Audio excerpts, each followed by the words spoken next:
Hi everyone, and welcome. Thanks so much for joining us today. My name's Tim Franson, and we're delighted to be hosting this public session as part of the CRAIL, so the Creative and Responsible AI Lab within LSBU's Digital and Data Research Centre. CRAIL is an initiative co-founded by Maria Than and myself. It brings together workshops, talks, screenings, and public events exploring creative, critical, and responsible approaches to generative AI. We're very pleased to welcome Maria Than as our guest speaker today. Maria is a creative technologist, artist, co-founder of Ricebox Studios, and a fellow of the Royal Society of Arts.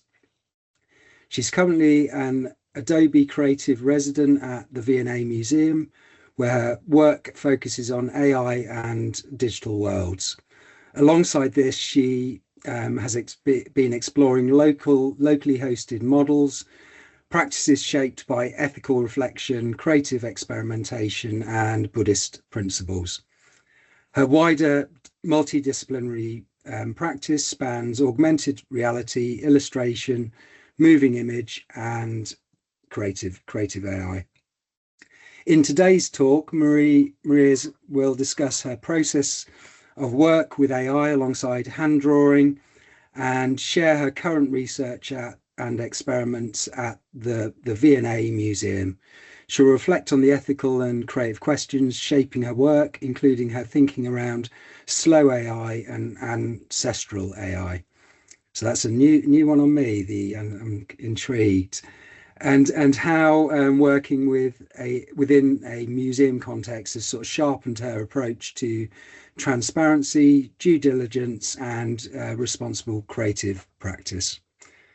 Just a couple of, got to do this sort of boring, quick housekeeping notes before we begin. So the session is being recorded and will be shared on the CRAIL YouTube channel.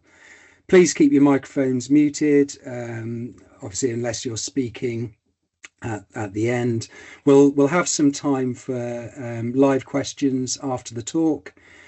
And if you'd like to have your cameras on, you're more than welcome to do so. Always kind of nice. So with that, it's a real pleasure to hand over to Maria Than. Thank you so much. Hi, everyone. I'm going to share my screen with my slides. Give me a quick second. And, oh, that's the wrong one. That's Teams. Nice. You should be able to see my slides. I assume that you can. Little thumbs Perfect. up. Can we see my slides? Sick. Thank you so much. Thank you so much for the team at CRAIL for inviting me today for this talk. Very excited to be touching upon what I've been currently doing. And I'll be also touching upon how I got into the AI space. So any of you that already have been to any of my talks, you might see some repetition going on things I've said before, but it's just to add a bit of context as to how I got here, I guess. So I'm a creative technologist, illustrator, and currently also the Adobe Creative Resident in AI. And so as Tim has mentioned, my practice focuses on AR, AI, drawing, moving image, and looking at interactivity to talk on themes of Vietnamese and Tibetan Buddhism. So I grew up in a family that practices Vietnamese and Tibetan Buddhism.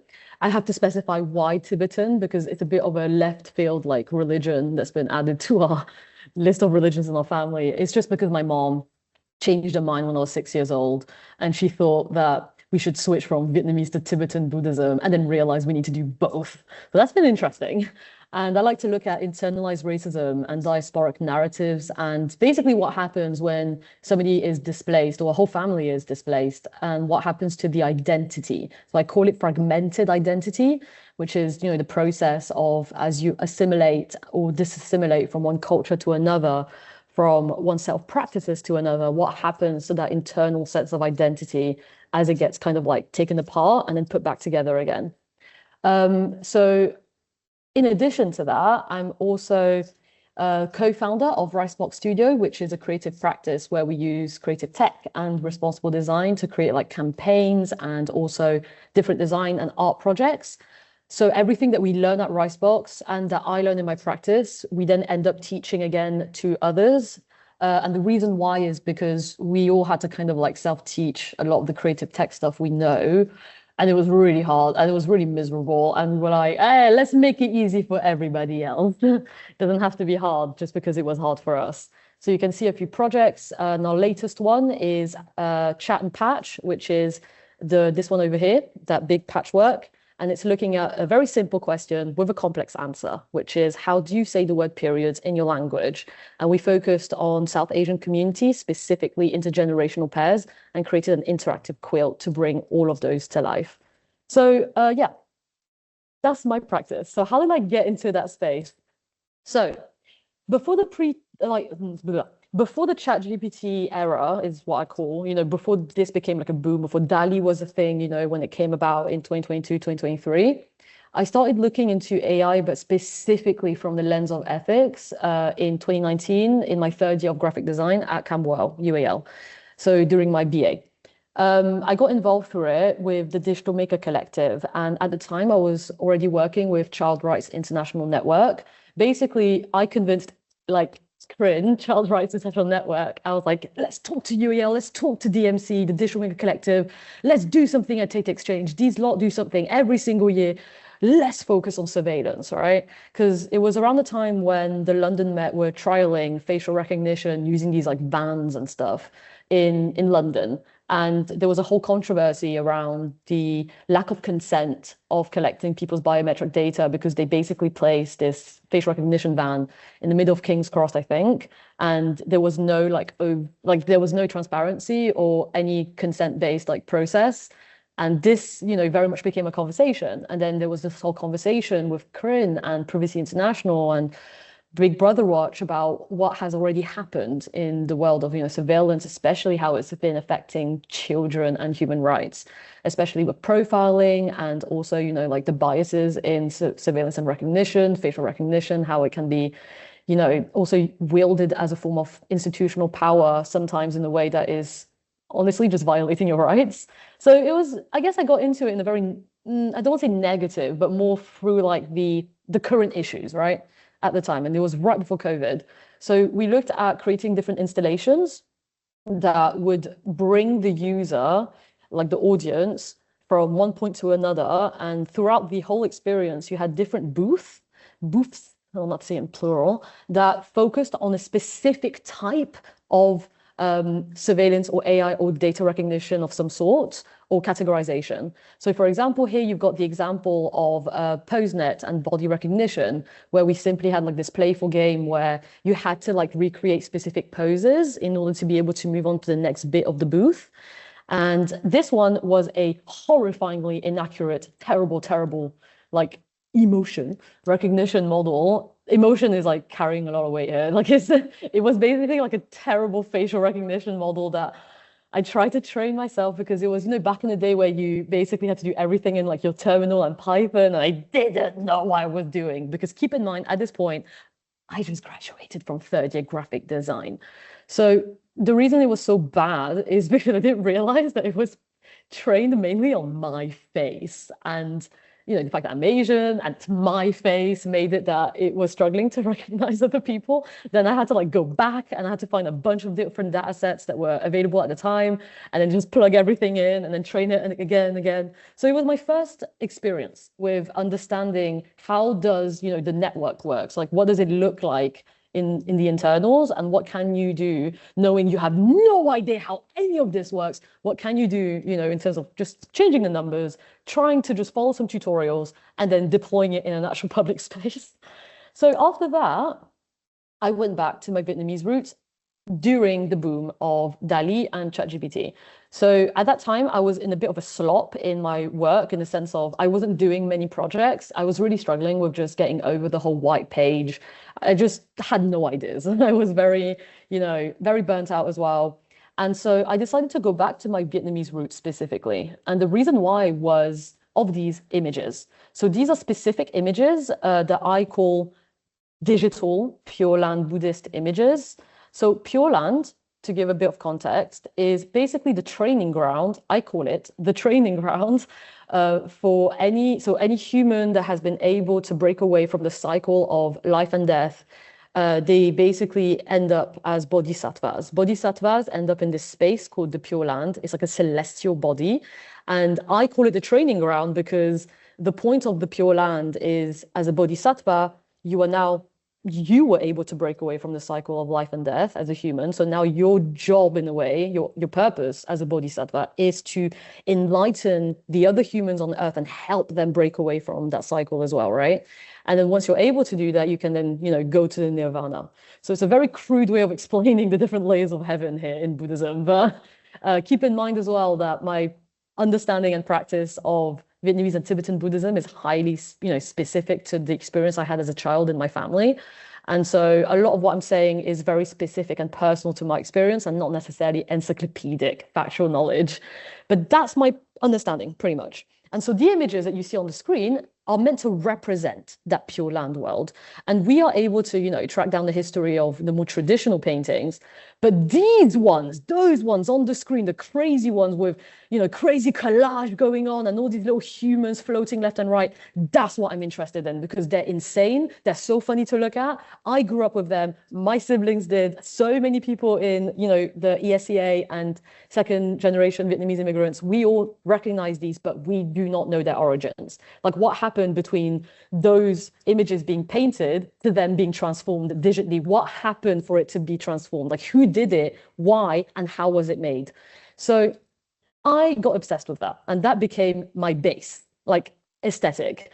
I started re-exploring Vietnamese maximalist aesthetic a lot, also because at that time, at university, I kind of tried to suppress the maximalism side of my practice because I was told that, in design, I had to learn much more about white space, negative space, understand how to give breathing room to things.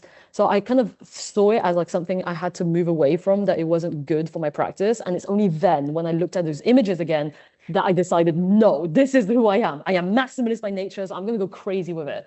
So what you see on the screens are different, very small, superficial experiments with it was Stable Diffusion Deforum, the Google collab, where you could control the camera rotation angle. And I loved doing that. I found it really fun in terms of control.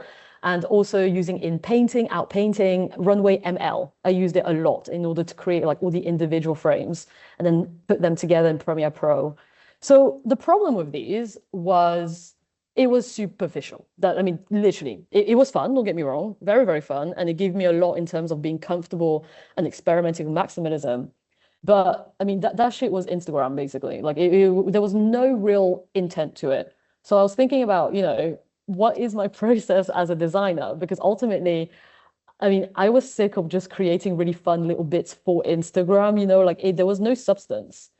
And I decided to just go back in my process for a second, pause for a second, stop fucking around those models for a bit, and ask myself, who am I? Which is a horrible question to ask. And from there, give me a quick second. Nice one. I thought about this fantastic quote. So this is a quote by Caterina Rodriguez, Nadia Piet, I still don't know how to say her name out loud, even though I know her for 5 years, and Ploy Flynn. So this is the collective AI meets design, the people who coined the term slow AI and ancestral AI. So the quote is, humans have always made images, driven by a need to preserve memories and tell stories. Yet with each image making innovation like photography and video, we are forced to rethink how we make and use images.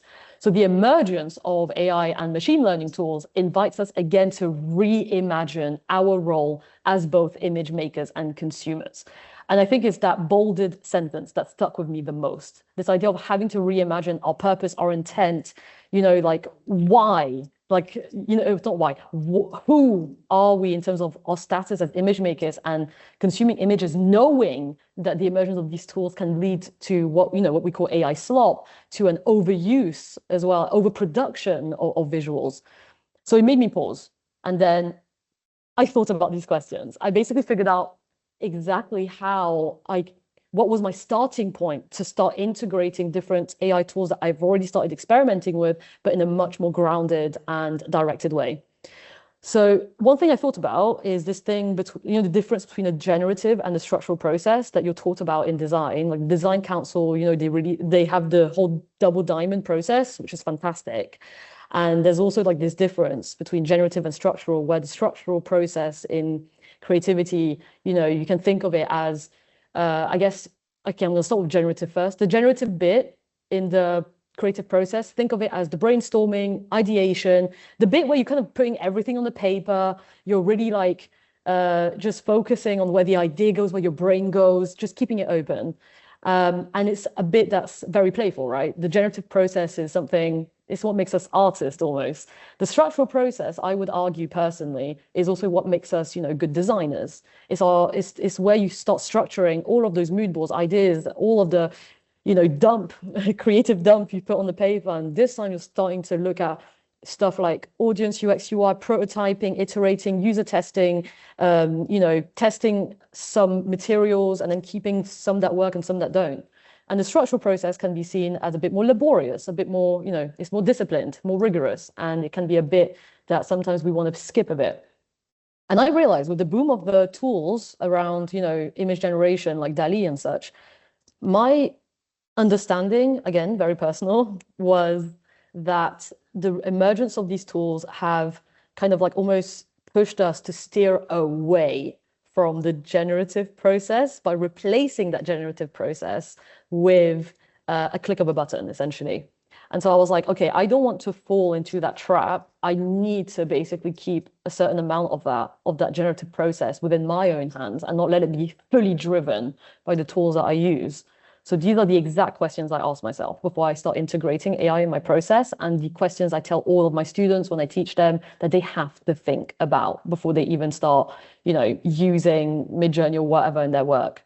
So number one is breaking down your process. So if you're a ceramicist, what does that look like from start to finish? What are all of the components that comes in your own individual practice from the moment you do a sketch to then prototyping with, okay, I'm not a ceramicist, I don't know, with plaster and meshes and shit and what do ceramicists do? Anyways, how do you go from your sketch all the way until you've gone to the kiln and you have, made an actual piece that now can be displayed, right? What do all of that look like literally grounded way, not just general thoughts?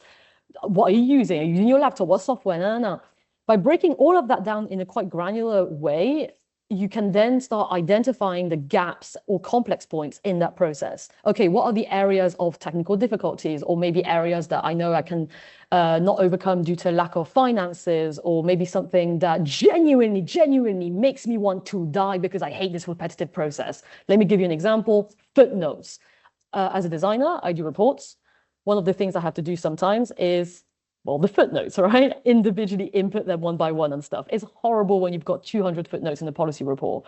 So one thing that I'm comfortable doing, for example, was using an LLM in order to, automate that process so that then I can really focus on the overall design and branding of said report. So yeah, it's about highlighting those gaps and complex points, and they'll look very different from person to person, looking at technical barriers you can break down using a specific tool, and most importantly, the question of what can you do with an AI tool that you cannot do with any other method? AKA, have you tried this with your existing skills and your existing abilities and methods first? So this is a very important one for students, I would say, because they tend to not think about this one as much, which is very understandable because ultimately, it can, when you're in the woes of everything and all your projects, it's hard sometimes to take a step back and really think about that. So I like to ask this first, really evaluate and ask, are you sure this will make things faster, or is it actually faster for you to just write this thing down yourself on your notes, or to just try and flesh it out in bullet points? And then finally, if possible, integrating your work in the data set. So this is my answer. To go back to that question of who am I, right? Who am I as a person, whatever? I'm a storyteller. That's what I am. I've identified that. I'm an overexcited Asian woman. I've got stories to tell. I'm focused, on culture and heritage, and I like slightly morbid approaches as well. This unfucked me massively. Oh, sorry. I don't know if I'm allowed to swear. I'm gonna say that again. This really unstuck me massively. And the reason why was, it gave me, I don't know what happened, but one day I woke up and I basically had the whole script in my head of that one story I always wanted to, like that I've been telling people around me, and I always wanted to make some kind of short film out of it. And that was my starting point. So by having that script, I've written everything down and I started playing with all these different tools, and I made a short film that you can see here. It's just an extract, by the way. This is what you see. A short film called Homage to Avalokitesvara, and that is the name of one of the main three bodhisattvas in Pure Land. And this got me an exhibition. Basically, I used it as part of my application for Arabic Gallery for their hotel generation open call. And long story short, I got my first solo show. And I was like, sick. Okay, this is a great time for me to now experiment with all of these AI tools I've been looking at, but in a much more material way, meaning bringing it out from the screen into the real world, because I have a space now, right? You know, I'm giving this massive room and I'm like, what the hell am I going to put in there? So it was definitely a challenge, but at the same time, a welcome challenge, because I started feeling a bit claustrophobic by, you know, only relying on basically screen-based tools, if that makes sense. So the film, for example, I mean, that script, I woke up, I wrote it on my phone, and then everything else was done entirely on the computer, you know, using Google Docs, whatever. And it did make me feel like it was, what's the word? Almost like it was a bit of a hurdle, because it made me feel like I couldn't think of other possibilities outside of the screen. So this one forced me to leave the screen. And this is an artwork I created in collaboration with Mathilde Rougier, who's a friend of mine and fashion designer, and it's called Pure Land. And this was originally an AI-generated collage of Pure Land image. I think I made this when I first started playing around with DALL-E, when I got like on the better thingy-mabob. And the reason why is because I wanted to just make a Pure Land image for my mom, because I know that she would like it. You know, if her daughter was making a little spiritual image, I knew she would, you know, appreciate it. And it was hard, because I realized, oh my God, these are so maximalist, they're really hard to make. So AI helped me basically really focus on the composition. And I spent just, you know, a little afternoon using the in-painting, out-painting, in-painting again, out-painting again, processing it in Photoshop until I got an image I was happy with. And then I got it processed as a diamond painting. Online, you can go on Etsy and stuff and just send your image. And then you choose exactly like the kind of dimension and stuff you need. They send it back to you as an empty template with a lot of little diamonds, and then it's paint by numbers. So it's literally paint by numbers, but using those exact little like cells. And what I love about it is it immediately reminded me, you know, of pixels, real life pixels. And this artwork is meant to be a reflection as well on reincarnation. And one of the prayers that my mom would like ask us to pray a lot as a child, which was asking the gods if when we die, can our souls be reincarnated again as a family, you know? Because obviously we all believe in like that circularity of life and death, life and death, life and death. And this was meant to be, you know, a bit of a reflection and a bit of an answer to my mom, because I realized that what she asked us to pray for actually didn't make a lot of sense it couldn't work, basically. What she was asking for was a very human ask, a very human question, you know, based on this idea of wanting to stay together. But the whole point of Buddhist practices is very much this idea that you cannot choose this kind of thing. You can't choose for the soul to be reincarnated with everybody else. You have to accept the fact it's going to be indeterminate. You have to accept that, you know, it's going to be what it's going to be. And with Mathilde, we played around with basically leaving some empty cells inside of this diamond painting, because every time we put down, you know, a single diamond, it almost became like us allocating a soul of, you know, one of the souls that's in the cycle to its next reincarnation, and it's very much stuck down. And we left some of the holes to represent almost like, you know, how as the cycle continues, as the souls get, you know, recirculated. I don't want to see the word recycle, that sounds really bad. But as the souls are recirculated, it's basically leaving the space for all of those other souls to eventually be embedded onto their next reincarnation. And it's reflecting as well, oh, wrong one. It's reflecting the sandpit. So this art piece was put right in front of this interactive sandpit called Un de perdu, 10 de retrouvé, which is French for plenty of fish in the sea. And the reason why is because we determined that the sand was almost like a small microscopic version of the individual diamonds onto the diamond painting. And the visual that is originally projected onto the sandpit is the original AI-generated collage of Pure Land. So it was meant to be in parallel, like almost echoing each other, where one is about all the particles and the souls being stuck down permanently for its next cycle, whereas the sandpit was meant to represent the other way around, right? The free flow. What happens when the soul is still in the process of reincarnation? And what happens when you go past different souls that you might have met in previous lives, but you might not see them ever again? It's this idea of, when you see a stranger and then you're never going to see them again, and so on and so forth, and you have to accept that with people not just strangers.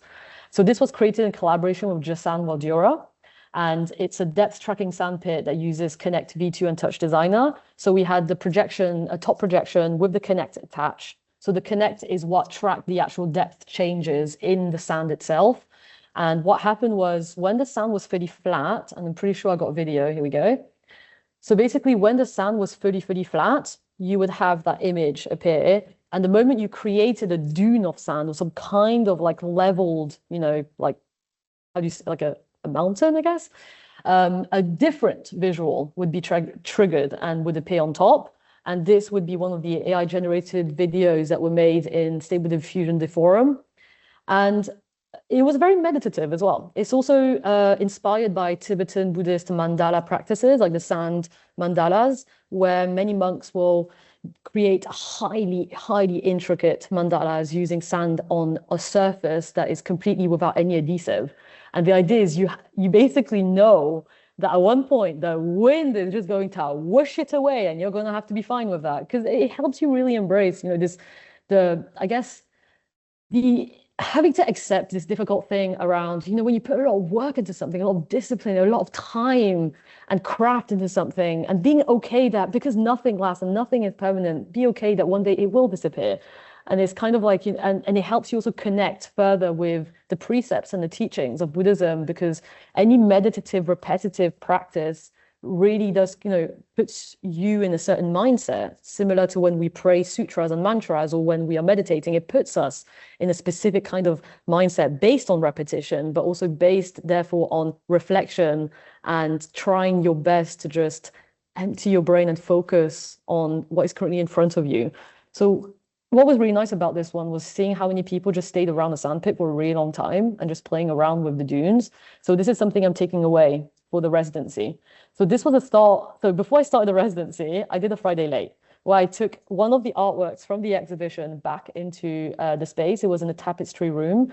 And this was done originally as a collaboration with Jasan Waldura, but I ended up taking away further because he wasn't available. Long story short, I can't do touch designer. Now I can. But at that time, I could barely use it. It was hard. So Jasan was my collaborator for touch designer, where we would work together, share our screens, but he would lead that. Long story short, he wasn't available for changing the artwork, for the Friday lates. So I realized I had to learn touch designer, and I basically dove at 3 a.m. in so many tutorials, and I looked at interactive sound. I started looking and understanding, how do you create tiles, mosaics? How do you create displacement? Vary the size as well of tiles in a way, in the way that works, that isn't too messy. It makes sense as well of the shaders.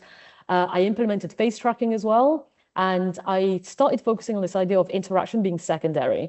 So one of the things I hate the most in my personal work is if I start coming up with an idea of interactivity, and then I realize that idea, don't get me wrong, it's fun for the user, but ultimately it adds absolutely nothing to the concept aside from it being fun.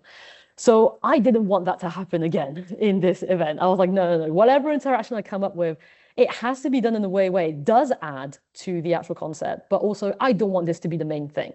So I had a webcam that was set in the middle of these 3 screens that had AI-generated Simpsons, Malcolm in the Middle, and South Park that were done on playform.io, where I just took a lot of screen grabs and then trained it on it. And in the middle screen, you have this webcam that basically would measure how big or small someone's face was based on the distance, and it would completely adapt what you saw on the screen. Like the tiles would change, the sound would change, a lot of distortion and noise would get added. But what was cool was people didn't realize it wasn't straightforward. And that was my point, because I didn't want people to just be like, oh, that's how it works, and then just leave. In this case, people stayed a while because they were unsure. And then after a while, like it's one of those where they just started staring at the screen, where they kind of stopped trying to figure out exactly how the interaction worked. And I really like that, because then again, meditative, reflective, and really getting people to, not forcing, but really inviting people to stay in a space that is also like shrine inspired. So I tried to recreate my living room of all the different shrine objects, the Buddhas, the Tibetan bowls, and everything. The idea was to recreate the prayer room that we used to pray in the house in Paris where I grew up. And by wanting to immerse the people in that space, like the whole point of the interaction was to also find a way to make them stay. One of the things I added was these comic books that I have a lot of, where I basically have drawn as well, like different stories that happen in that shrine room to, again, give an extra bit of context to the audience, a bit more storytelling, because my strength is to tell people about my life, basically. And so this is where we get to the residency. So in the residency, you have to focus on, like a specific approach and specific types of collections that you have at the V&A, and also specific types of audiences. So in my case, I wanted to focus on Vietnamese British audiences, obviously as someone who's Vietnamese and British. And my starting point was looking at what existing objects, like Vietnamese related objects, were already in the collections. So my main question for this one was looking at this idea of institutional data and archives and how they act as mirrors and dialogues and help us understand, diasporic identities, culture, roots, and history. But at the same time, how institutional data and archives can also reveal omissions, biases, and mislabeling. So it started off when I looked into what was the current objects in the V&A that were Vietnamese related. And I noticed that the majority of them were skewered towards the Vietnam War, objects that were made in China but found through a shipwreck near Vietnam, and also like objects such as like Nike shoes and stuff from like different collections that would show up because they were manufactured in Vietnam. So it was very much, I would say that right now the collections at the V&A in relation to Vietnamese objects, very, very limited in terms of, representation, especially of current, like contemporary Vietnamese culture. So the idea is to look into, how best can we, change this collection and add to those missing narratives? How can we repopulate it? So I'm going to be running a series of workshops with the Vietnamese community in collaboration with Anvia Archives, where we'll be asking the community and ourselves to basically draw what is missing from the V&A collections, like using hand drawing and using a mix of archives from Anvia Archives and the V&A in order to have it as a jumping point for the conversations and, for the visualization. And one thing I'm also looking at is Buddhist imagery and thangkas, Tibetan thangkas, to try and understand how they kind of relate to the composition of these Pure Land images. Because again, I'm trying to track down their provenance, and I'm also using them as my starting point and as my training data for any type of generative visual that I'll be making. And so, why is sketching so important in the residency? So I use drawing as much as I use, creative AI and generative AI. And anything I do has to start with a drawing first. Anything I learn has to be through drawing, unfortunately, which is very slow as a process. And one of the things I discovered was how the reason why this was such an important medium for me to implement is because not only is drawing the most purest form of creativity for myself, where I really get to, communicate the pure idea straight from my brain all the way to my hand. And you can take everything away from me, shove me in a prison, have nothing at all. The one thing I'll always have is drawing. And on top of that, not only is it one thing that I find I'm so natural at because it's something I love, sits forever. On top of that, it's also something that helps me shape my sense of discipline. One thing in this residency was the realization that I couldn't just, play around being willy-nilly. I got to record my process. I have to be transparent. I have to be able to communicate my approach to creative AI as much as possible, because I do want to help and guide creatives in order to help them get over the technical hump to look at alternative ways of using generative AI. And in order to do that, I need more discipline myself in my process. And drawing is what allows me to build that discipline. And I'm going to be looking at training as well on how to do Tibetan Buddhist drawings, because it also helps me understand how, an image is made, how these proportions are made, how they are built, because all these Pure Land images, they derive from analog processes. So all of this drawing and training stuff helps me a lot in my own approach with generative AI, even though it might not seem super, super close with each other. So my main approach, looking at slow and ancestral AI frameworks, is basically seeing how those frameworks with Mahayana Buddhist principles, which is my branch of Buddhism, if I were to put those two things together, how can both principles counter systemic AI biases, deepen our perception of diasporic cultures and identity, and how could I then help inspire young people to use AI with care, discipline, and non-extractive ways? This is a fat-ass question, by the way. It's way too complicated. I did not know how to make this smaller. But basically what you see on the screen is kind of some examples of, I guess, the starting point of the residency. So the first thing I did, literally for I think the interview process, like at this point, I didn't even know if I was going to get in, but I immediately started making a manifesto because I realized that I can't really make a good proposal for anything unless I know, printed in paper, what are the values I'm focusing on. When I say the words principles of Buddhism, what the hell do I mean, right? You need to have something grounded. So I started basically, I talked to my parents at like 11 at night. I asked them to just, I asked them a lot of questions about the idea of transparency, the idea of emptiness, what does that mean, transformation. And from there, I then created like a comparison of, okay, how can this be translated into an actionable step? So for example, the idea of transformation and energy in Buddhist precepts, which is that everything can change states, but the energy and your soul is the one thing that will always remain. And that if you decide that you want your energy to transform your words or your actions, like that is something you can do, right? So it's this idea that the soul is what remains, but just because it's something that remains and doesn't change state doesn't mean that the soul is not the thing that drives you in your actions and your words. And so then from there, I might have to explain how I got here, but from there I was like, okay, tracking energy use. Maybe it's the word energy, I don't know, but something about the transformative state. One issue that I noticed in my process previously was if I were to make generations with different tools, I would basically discard, any generation that I wasn't happy with. For this residency, I decided to not just do that, right? Because I was aware of energy usage and I also didn't want to start generating a bunch of images just to try and get the perfect thing and then discard the rest as if nothing happened. I mean, these are things that were created and they have used energy, they've used my brain, they're there. So I decided in this residency to focus on those outputs, even if I don't use them, as something I must still retransform. And it could be something as simple as, cutting it out and making a tiny little collage with it, something as simple as that, or drawing on top and keeping it, stuck on my wall.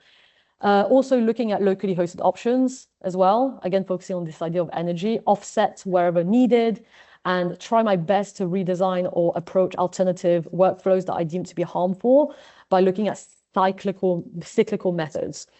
I also got a bit freaked out. I started looking at a bunch of different papers and that because I wanted to be as ethically as I could be. And I'm aware that there is no such thing as, perfection in ethics or morality. You can only do your best. But that's the word, your best. I wanted to do my best for this one. So one thing I set up immediately was an Excel sheet for tracking any proprietary usage. I decided quite early on, I no longer wanted to pay at all anything for OpenAI. At this point, I very much moved away because I absolutely abhor their business practices. Same with Anthropic as well. I just wanted to move away. And as a result, I was like, okay, what's the best way to move away? Knowing there are times where I might still need it, is tracking my usage. This has been fantastic. By setting up an Excel sheet where I have to write down the chosen platform, when did I use it, how long for, and basically having to fill out the damn thing is so much more complicated than me just doing it myself. So I've only used the sheet, I think, around 5 times so far. In terms of LLM, I don't use ChatGPT anymore at all. I use Lumo AI by Proton Mail instead because it's free and I've got Proton Mail. Otherwise, I have a locally hosted LLM with Olama that I use for very basic text processing. This also made me realize I've been using ChatGPT a lot for things that I actually very much don't need it for. And that my little locally hosted LLM, even though it's not very good because I couldn't be bothered to set up the parameters properly, it was good enough for what I needed, which is typos and just basic, can you extract this word from this text, please? And then this is a fantastic project by Sophie Nadell called Epic. So this is a big inspiration for me. I've got the book right in front, actually. And this is also a slow AI project. So what is slow AI? It's basically looking at perspectives, alternatives of usage, designing, and implementation of image-based AI where you're not looking necessarily or prioritizing skill and skill, financial gain, and what's the other word? Skill, financial gain, and efficiency. Instead, you're basically trying to move away from those priorities, and you decide to look into alternative histories, perspectives, and approaches. One of the things I find beautiful about slow AI is within it, you have like different facets. You've got ancestral AI, esoteric AI, small AI, where you focused on like, mini models, So ancestral AI is the one where you focus on past, previous, either like stories, myths, dialogues, traditions within a specific culture. And you basically bring those back into the table. And I love that because my perspective with the rise of AI is that it has made it harder for us as people in society to basically ignore the failures, the systemic failures that are still very much present, but for me are enhanced with the boom of AI, where it makes it harder for me, at least, to ignore like systemic cultural, racial issues that we clearly have not fixed as a society. And one thing that I wish we would do more of is understand that, this boom of AI, as much as it's trying to push us towards some kind of future, I mean, God is defined by the past, And I'm like, why are we constantly looking into trying to ignore the future and ignore the past and always making for innovation, future innovation? I'm like, can we just slow down and look backwards for a second? Can we just go back, look at the stuff that we fucked up and just try and fix those first, please? And which is why, when we talk about cultural and racial bias that comes through the data set, it's not just the tool, it's the training set, which is made by us through the labeling by other people.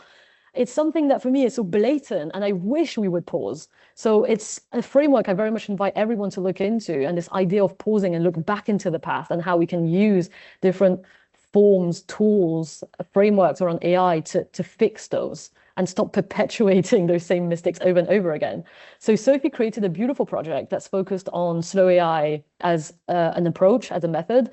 And it's about knitting machines and training a cycle GAN based on 5,000 punch cards, patterns, and Helvetica to create like these really cool text. I think it's like textile patterns that you can then redo with like a loom machine or a weaving machine. Sorry, I know nothing about textiles. Very beautiful. And she recorded the whole process in this beautiful book, which is, again, a driving reference for me because I want to be able to guide creatives at the end of this residency. I'm not here to convince you to use AI at all. Oh, I've written it here. I'm not here to convince you to use AI. I'm here to help all of us make better informed decision on whether or not to use creative AI. And if so, what are the considerations that comes with it, especially when it comes to alternative methods? One of the things I like to tell my students that are very, anti-AI or really do not want to get involved at all in the subject is, even if you don't want to use it, that's completely fine, but please be involved in the conversation of where creative AI is going in the art space. Because ultimately, by being involved in the conversation, this is the only way for creatives and other people to be able to really develop like alternatives outside of proprietary or what's been already given to us.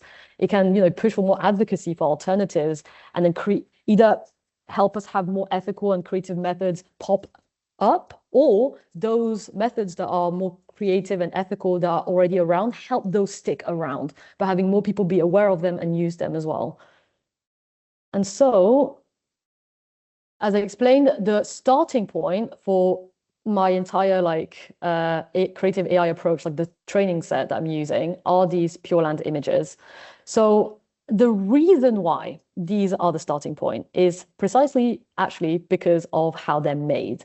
One thing I learned by talking to my parents and then, double checking this online as well and looking at different writings is how the creation of Pure Land images in general and just Buddhist visualizations in both Tibetan and Vietnamese Buddhism, they are integrated in the actual religious practice. So religious practice is not just about, doing the prayers and the mantras, but there is a huge component of it that is about learning how to draw the Buddha, learning how to do the proportions, how to draw the different elements, and in general, how to visualize it in methods outside of drawing, in painting, in printing, and also in statue making, and so on and so forth.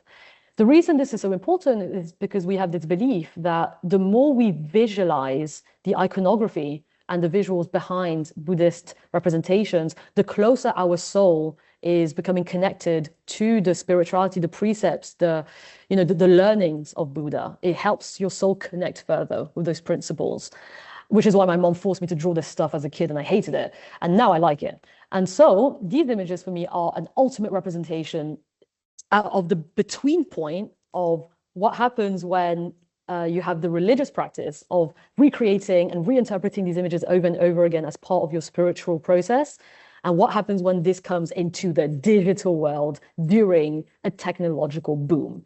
My theory for why these images exist, and it's a theory that might be completely wrong, by the way, is that basically aunties and uncles in either Vietnam or nearby ESEA, they basically heard about Photoshop when it first, came about in the 2000s, and then they realized they could ask, their nephew or little cousin or something to just use Photoshop, to build really maximalist images of Pure Land so they can print it out and put it all around their houses. Like, this is my interpretation.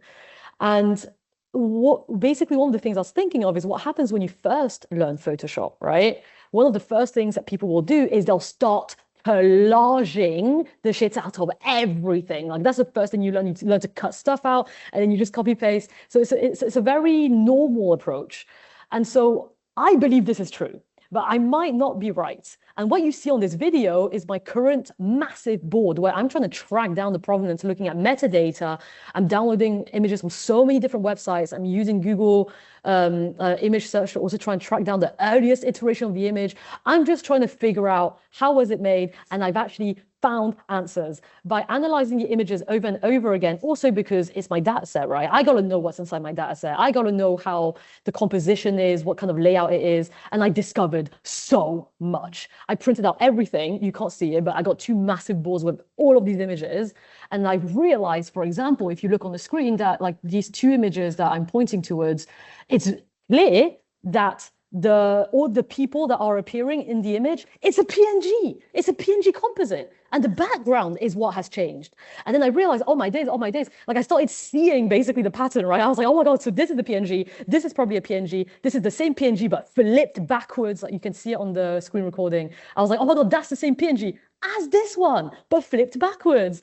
And then a bunch of metadata that I was collecting, like two of them mentioned that there were images that were made in Photoshop, CS2 and CS6. I'm like, okay, sick. But yeah, this one says it was created, edited, and saved in Photo Filter as well, and Photo Filter 9, I think, which was like 2007. So I started getting, closer and closer to the answer. So I've been having a lot of fun in terms of data provenance and being able to analyze, where they're from, because one, I need to ask for consent to use these images, although that's actually a bit of a funny one, because one of the problems with Pure Land digital images is you don't really have this idea of copyright at all, because they were made for reproduction. Like, somebody that uploads these images on their website, they don't want you necessarily to like email them, also push it. Bro, no. The point of these, why my mom prints these out, why they're all over houses and restaurants, is because they're almost meant for public consumption, right? The problem is I work at the V&A and Adobe, meaning I need to also focus on, the administrative side, the transparent side, based on the paperwork, right? I can't just say, trust me, bro, my culture says it's fine. So it's been an interesting challenge of having to trying to track down different emails, trying to asking a few people in my community that also practice Pure Land Buddhism, asking them for their opinion. And most opinions I've received so far are pretty much like, no, it should be fine. And I asked my parents over and over again whether or not this would be a problem if there was an AI-generated representation of Pure Land. And they explained the whole point of Pure Land images is based on two things. One, your intention. Do you intend to make a Pure Land image? And my answer is definitely yes. And number two is layout. You need to, sorry, composition. You need to make sure you've got, 3 representations of a Buddha. Doesn't have to look intricate at all. They have to be nearby the sky. And then you need to have somewhat of a human representation downwards. And so I did a really fast sketch on paper, showed it to my parents, and I said, hey, would this count? And they said, yes. Did I set myself out? Did I tell myself I'm making Pure Land? I did. And they said, this absolutely counts. So from that perspective, using generative AI to produce the image absolutely does not devalue the spiritual aspect of the image. But then when it comes to the provenance and the data set, this is still very much a massive question mark. Now, you might ask me, why can't I just email them? I have been trying to track down these people for 3 years. I have been emailing so many people for 3 years. I have not received a single return. And my mom is also helping me, and she's translating all my emails from English to Vietnamese in case it's more accessible for the people receiving it. So in order to go around that, I had to think a lot about the actual framework I'm using for training, because ultimately, one of the things I was, definitely scared of is if I have to be transparent and be able to track down the provenance of the data, if I start fine-tuning on if I use, fine-tuning with LoRa on like an SDXL model, whatever, I can't guarantee that the data that is already, the model has already been pre-trained on, I can't guarantee what's in there. So, one thing I had to do was then look into the details of, for example, the stable diffusion model, looking into what kind of training set it was. Then I figured out it was trained on Lion 5B. And then I realized, okay, I need to talk to a lot of people here and ask them about, more questions on the ethics side, on the image ethics side. So after talking to Maria Than from Stanford, who is a fantastic PhD student who helped me a lot in understanding the ethical side, she helped me understand that ultimately it's all about the training set and what do you do with that training set. And I then talked to a bunch of other experts, including my partner, and now my approach into the fine-tuning is specifically looking at, yes, LoRa fine-tuning and also using ControlNet for image conditioning. Use the stable diffusion architecture, but just the architecture, and randomize the weight. So basically, my partner Anya basically suggested this idea that because the weights in the training model, that's what basically essentially remembers, right? The training data, some of the features of it. So they said, what if you just use the architecture, and if you randomize the weights and then fine tune on top with only my content, this could really help essentially steer the model away from its original learning. On top of that, what I'm currently doing is experimenting with toy diffusion models. So I'm looking at the training, the course by, oh my God, I switched. The course by, how do you call it? Hugging Face. And I'm looking at training from scratch. So these are outputs that I've done last week. And it's spittle. I call it spittle. It's the equivalent of a baby going, because it's absolutely not, set properly at all. I just need to go through the course first. And you can already see, how fun it can be in terms of output. And the reason why I am trying really hard to steer away from that data set is precisely because if I can't guarantee the provenance and transparency in that data set, then I just simply don't want to use it.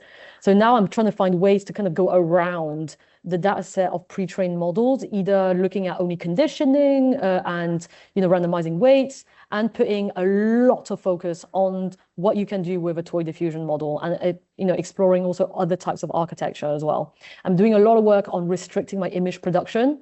I'm only using basically like what's on this list. Anything I'm missing, I have to either draw or take a photo of myself. And I'm trying to also communicate this as best as I can to an audience. And so here are the problems that comes with being a designer who has BA graphic design and has no idea what they're doing. Because I was very stressed when I started this off. I'm still quite stressed because I realized that the technical learning was going to overshadow my ability to really lean into my art. And after speaking to Mia, she made it very clear that your strength as a creative technologist, if you're starting from an art perspective, is the fact that you're starting from an art perspective, that you have that creativity that not everybody has. So she made it very clear that I need to find a way to basically learn the technicality, like the technical stuff behind these models in a way where I do not try to understand everything, which is really hard. So basically, there's a lot of trust the process where sometimes there's stuff you're going to try and read some formula, some, weird algorithm thing, and you're not going to understand it. And everybody told me it's okay. They don't understand everything either. The point is you just have to trust that even if you don't get it fully, that it'll make sense later. And so this is basically how chaotic everything has been, where I'm like, oh my God, I don't even know what machine I need. What kind of PC do I need? What the hell is a GPU? I didn't know any of that shit. And then I was like, okay, wait. What's an autoencoder versus UNet? And then I got really angry as well, because my problem with ADHD and autism is that I start going off in my learning process, where I start by looking at something legit, like, oh, is UNet and UNet transformer the same thing? And then I'll find a really complicated paper that I do not understand. And then I start getting angry at whoever coined the terms. And I know it's irrelevant, but there's something in me that just makes me pissed off, where I'm like, why did you name this in such a complicated way? And you can see some of the screenshots of some of the past searches I've done where I went down this route of gatekeeping and scientific papers through inaccessible jargon. It just made me mad. And amazingly, I've been speaking to a lot of people, and Maria Than, Daniel Berrio, Aaron Hertzman, and Terence Broad, all four of them have said that if at any point I'm stuck in my learning process, I can reach out to them and poke them and say, ask them to just help unstuck me. So it's been fantastic, the learning process, even though chaotic, but fantastic. It's been helping me define myself a bit more in where I'm going with all this. And so, yeah, what's interesting to me is machine unlearning, which is this idea that Terry literally told me about last week. So Terry focuses on this interesting thing called network bending, and he told me about machine unlearning at the same time. So machine unlearning is the idea of removing specific undesired element in, such as private data, wrong or manipulated training data, outdated information, harmful content, blah, blah, blah. So machine unlearning is about basically trying to find ways to remove those from a model in the training process without needing to rebuild that model from the ground up.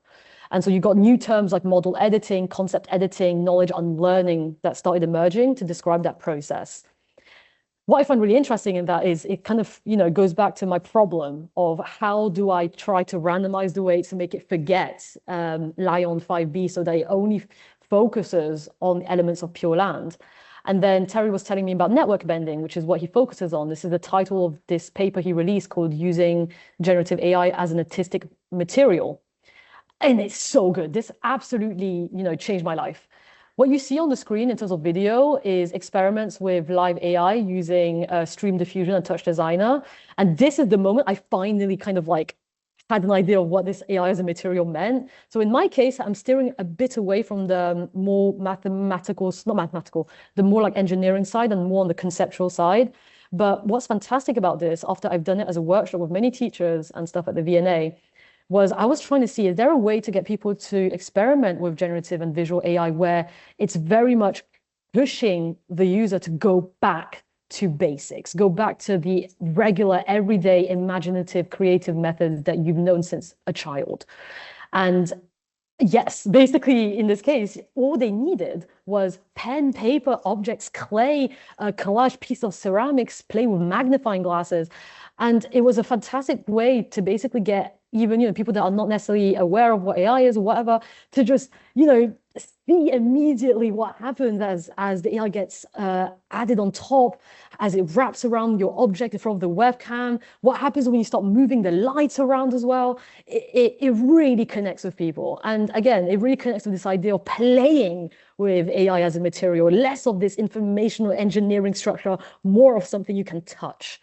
And what I like about Terry's concept Marie, oh, can sorry, I just sorry. chip because I think we're gonna we're at half oh my God, three. I've been talking for so long. I didn't realize. I'm so sorry. No, don't be at all. I can stop now. If we could just I really don't want to cut you off. So sorry, guys. Just a always super lively, thoughtful. We should have factored in more time, I think. It's my fault. I should have paid attention to the time. I'm so sorry. I will share the slides. Everyone can have a look at the slides so that they can, yeah. Sorry. But I let's roll on if people can stay for 10 minutes. I know I've got a dash. I've got to get a train Durham University, but I'll run, and I think it'd be good. Just I've got a million and one questions, but we can catch up. It's just if anyone in the group would like to ask a question, make a comment. If you could raise your hands. Oh, hello. Christina has a question. Christina, far away, Christina. Let me just put you down on my other screen so you don't look at my nostrils. Right. So yeah, thank you so much for the brilliant presentation. I am in awe, and I've been taking notes, and I very rarely do that. So thank you so much. And Thank you. yeah, I just wanted to ask, what the end game is for you for the residency at the V&A. What do you think you're gonna come up with? A sandpit. So I'm prototyping. Actually, behind me is a frame that I'm using as a base. So I'm going to be prototyping that sandpit again, but this time looking at, because you can make ridges in a sandpit using like Zen Garden tools. And I was like, oh my God, the depth tracker. Oh my God, control net. Oh my God, edge detection. So basically, I'm going to be playing with the outputs of the fine-tune models and also the toy diffusion models and play with projection mapping a lot. So that's probably like the thing I'm going to be focusing on the most is touch designer, projection mapping, tiling, mosaic making, and then seeing how a mix of the diamond paintings that you saw and the sandpit, how I can basically bring it further, but this time in a much more elevated way, where the interaction is less focused on like, just shoving your hands in the sand, but more around the instrumentalization. Yeah. Yeah. And output publication as well. Oh, and a flip book of sketches. I want to do a flip book of sketches. Sorry. I need to get back to you on that. We have like a few more months to figure out what we're going to do. I'm just thinking of ideas like really early on, but chances are it'll change as I go. But the sandpit is probably the one I'm most keen on as my base to project on, all the AI stuff. Sorry. Yes. I'm looking for other hands. I'm just scanning through. Can't see any other hands at the moment. I just to sort of flag up a couple of things. Mika, who's on the call, has created exhibitions that introduce Buddhist approaches. She works in the business school to sort of help sort of sustainable behaviours, and has been working with QR codes within that context. So I thought useful. We need to connect. Connect for sure. And any questions or comments, Mika, that you might want to pop in? Yeah, I've just got plenty. So first of all, I enjoyed this so much, Maria, and I'm Vietnamese, so I just found this so inspiring. Yes, and I think like you've got so many things that I'm gonna like, I don't know, drop you a message or whatsoever. But first of all, if you have anything around, the Ao Dai or like the traditional dress, I actually got another exhibitions back in 2024 when I worked with like the top like leading designers in Vietnam, where I have like the whole show about the sustainable like green material fashions, and we've got the whole collection of the Ao Dai. So if you are like V&A, would love to know about this one, or I can do anything to connect with you just to get like, I don't know, Vietnamese fashions out there displayed in V&A. That's be brilliant, because I'm in touch with her. Like, yeah, I mean that's just beautiful work, and I really wish that, oh my gosh, if I have known you like long time ago, I could have done even better job for our exhibitions, like more interactive parts, because in all of our exhibitions we talk so much about the spiritual values or spiritual materials, and it is actually quite hard for me back then because I need to like talk and explain to visitors, and it's just me and some of my I know what you mean. assistants, but if we have AI or like more interactive parts, it's much easier for the visitors to actually understand it. But anyway, I know my future projects would be, and the second bit, I got another exhibitions that we kind of bringing in like the mindfulness as a way to like help people to be like more mindful in their consumptions. So yes, we touch on, but that one I work with the Japanese teams. So we do touch on like Buddhism and also like the Shinto. And of course, nice. within the exhibitions, we really try to kind of showcase different like practices that Japanese people have been like practicing or doing. So yes, on the surface, we were very successful, but when it kind of go down to explaining them to like, so in Buddhism, we care about like, interconnectedness, we care about respect, like nature, worshipping nature. So every kind of objects we're having on a daily basis, they are the gifts from the gift like from nature. So that's why we need to be more sustainable. So we talk about like the big agenda in a more, I think like gentle and soft way. Yeah. But of course, because I do not have no AI or all of these activity, to bring people to that kind of layers of interactions, I was like, oh, if I know you before, things gonna change. But yes, I'm gonna make things so much better. And of course, I got more connections in Vietnam where they have like the art text fusion. So I was wondering if you possibly, you have the way to maybe like run these like webinar again in like Vietnam. That's be great. I'm gonna keep you in touch. And maybe one day if you go to Vietnam, I mean, I'm just am. They're trying to okay, get me to good. go to Vietnam in May as part of my research trip. So I'm trying to get there in, Okay, that's I think, good. 12th of May until 23rd of May. That's And I might coming visit shortly. RMIT in Ho Chi Oh, Minh. Yeah, and I'm visiting 7 temples, mix of Pure Land temples and Zen Buddhism temples and nice. all of the Okay. above. Yeah. So I'll be there. I don't know if you'll be there at the same time, but like we need to connect. Okay, I'll grab your Yeah, email. I'll find you on And LinkedIn. I'm gonna oh wait, drop like okay. I invitation. mean, I Thanks, never Tim, and checked thanks, No, LinkedIn. Maria. no, So Sorry, sorry. everybody, I'm just Oh, talking too so much. sorry. no Thank you problem so at much. all. So we watch this space. So I think if we wrap things up, thanks again, Maria, for such a generous and thought-provoking session. I think we must do another. We factor in an extra hour, I think, to cover everything. And thanks everyone for joining us today. Really appreciate your time and participation. And keep an eye out for future CRAIL events. And have a great afternoon. Have a great afternoon, everyone. Thank you so much. And thank you Thank for you your so kind words in the much. chat as well. Bye. Yeah. Welcome. Bye. Thank you.